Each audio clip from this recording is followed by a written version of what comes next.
Rome মহানগর BNP মন্তে Mario শাখার আয়োজনে কর্মী সমাবেশ ও আলোচনা সভা অনুষ্ঠিত হয়েছে।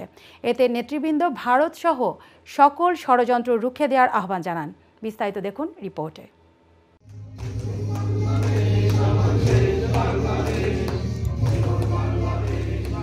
দেশে ও দেশের বাইরে থেকে বাংলাদেশের বিরুদ্ধে ষড়যন্ত্র রুখে দিতে ঐক্যবদ্ধ থাকার আহ্বান জানান ইতালি বিএনপির সাধারণ সম্পাদক ডালি নাসির উদ্দিন। রোম মহানগর বিএনপি তথা ইতালি বিএনপিকে সাংগঠনিকভাবে আরও শক্তিশালী করতে রোম মহানগর বিএনপি মন্তে মারিও শাখার আয়োজনে কর্মী সমাবেশ ও আলোচনা সভায় প্রধান অতিথির বক্তব্যে ডালি নাসির উদ্দিন এই আহ্বান করেন। ভারত আমাদের বিরুদ্ধে অনেক সংগ্রাম করেছে, অনেক আন্দোলন করছে, আমাদের দেশের বিরুদ্ধে ষড়যন্ত্র চলছে। এই ভারতের এই ষড়যন্ত্রকে আমরা রুখে দিব ইনশাআল্লাহ।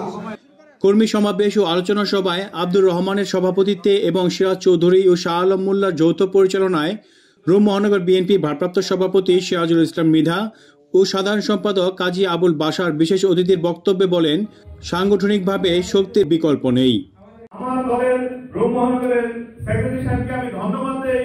উনি অক্লান্ত পরিশ্রম করে একের পর একটা কমিটি দিয়ে যাচ্ছে, রোম মহানগর বিএনপিকে শক্তিশালী করার জন্য কাজ করছে।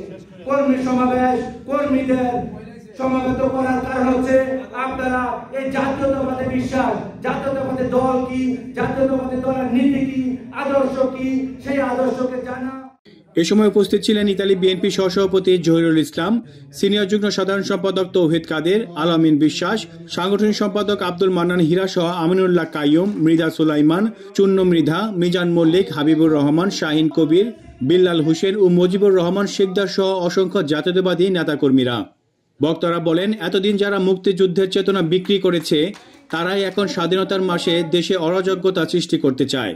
এছাড়াও সাংগঠনিকভাবে রোম মহানগর বিএনপি শাখা কমিটির গঠন করে ইতালি বিএনপিকে শক্তিশালী করার কথা বলেন নেতৃবৃন্দ। আইঅন টিভি নিউজ, রোম, ইতালি।